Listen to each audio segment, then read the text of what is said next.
Adapun untuk definisinya ya tentang masalah air hujan, air laut, ya air sungai, air sumur, air sumber.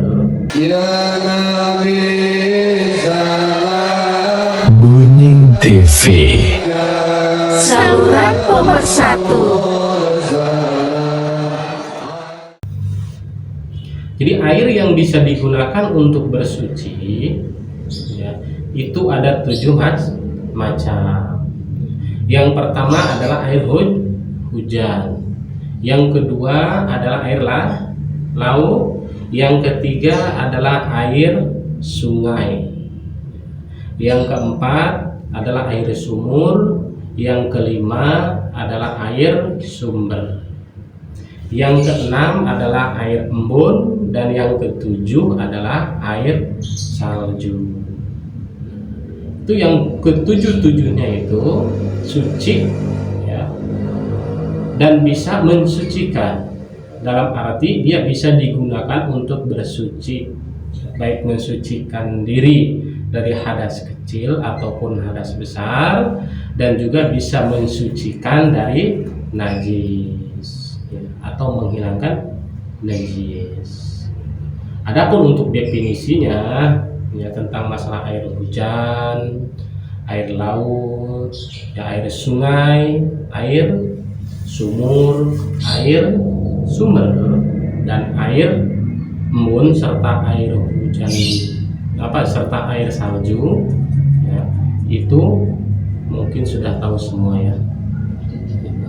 Namun dari yang ketujuh tadi, air itu dibagi lagi ya, dibagi menjadi 4 bagian, baik air hujan, air laut ataupun air yang lainnya, itu dibagi 4 ya. Dimana yang pertama adalah airnya suci dan mensucikan, atau lebih jelas dikenal dengan sebutan air mutlak ya. Jadi air mutlak itu airnya suci dan mensucikan. Jadi dia airnya suci dan bisa digunakan untuk bersuci. Yang kedua ada yang disebut dengan air musammas ya. Air musammas adalah air yang terkena paparan sinar matahari. Nah, air tersebut itu suci airnya, tapi makruh untuk digunakan bersuci. Terus gimana caranya? Dinginkan lagi, airnya dinginkan lagi. Makanya kalau kita mau berwudu, jangan menggunakan air yang terkena paparan sinar matahari sehingga air tersebut itu panas. Karena efek dari situ ya, yaitu bisa menimbulkan penyakit belang ya. Jadi di kulit itu bisa belang gitu. Yang ketiga adalah airnya suci ya, tapi tidak mensucikan, disebut air mustakmal. Apa itu air mustakmal? Ya, air yang sudah digunakan bersuci. Contoh kalau kita wudhu, nah ketika kita wudhu membasuh muka, terus air itu kan sudah digunakan untuk membasuh muka ya, dan air tersebut itu masuk ke gayung ya, masuk ke gayung misalnya berapa tetes, nah, itu air sudah digunakan. Maka atau istilahnya ketika kita membasuh muka, airnya itu mengalir, ditampung, nah itu digunakan lagi, itu nggak boleh ya. Itu tidak boleh karena air tersebut adalah air mustakmal. Atau ada air yang suci tapi tidak mensucikan, itu seperti air yang sudah berubah ya. Contoh kayak air yang di teko ya, itu airnya sudah berubah dikasih pewarna, misalnya kayak teh ya, atau dikasih pewarna ya seperti pewarna stroberi, terus pewarna jeruk itu yang merah, kuning, hijau dan lain segala macamnya, itu karena kayak warna-warna rasa es ya, itu tidak boleh digunakan. Karena kenapa? Karena air tersebut itu suci tapi tidak mensucikan. Boleh diminum ya. tapi air tersebut itu tidak mensucikan, jadi tidak bisa digunakan untuk bersuci. Yang keempat adalah air mutanajis.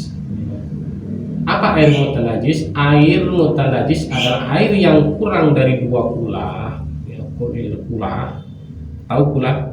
Ya. Jadi air tersebut itu terkena najis. Contoh ada binatang yang mati masuk ke sana seperti cicak, tikus, ataupun ada kotoran ayam, ya, kotoran cicak masuk ke situ, itu airnya bisa menjadi najis atau disebut air mutanajis. Atau airnya lebih dari 2 kula, ya, lebih dari 2 kula, tapi berubah airnya. Apa yang berubah? Yaitu warnanya berubah, rasanya berubah, atau baunya berubah. Misalnya ada kolam renang gede, tapi airnya berubah karena terkena najis, misalnya tikus mati di situ, ya, itu airnya berubah menjadi hitam misalnya. Nah, itu hukumnya najis, ya, atau mutanajis. Atau berubah rasanya, ya, tadinya misalnya rasanya tawar itu agak sedikit pahit atau sedikit asin atau apalah pokoknya, ya, yang rasa-rasanya bisa berubah dari situ. Nah, itu tidak boleh digunakan untuk bersuci. Terus yang ketiganya yaitu yang berubah baunya. Jadi tadinya baunya nggak ada bau, akhirnya berubah itu, misalnya ada bau amis, ya, atau bau apa, gitu, bau sampah atau bau bangkai.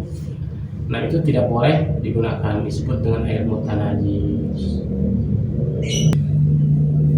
Jadi air 2 kula itu menurut kaul asoh, yaitu 500 kati atau 500 liter, ya, tapi literan Baghdad, bukan literan kita, ya.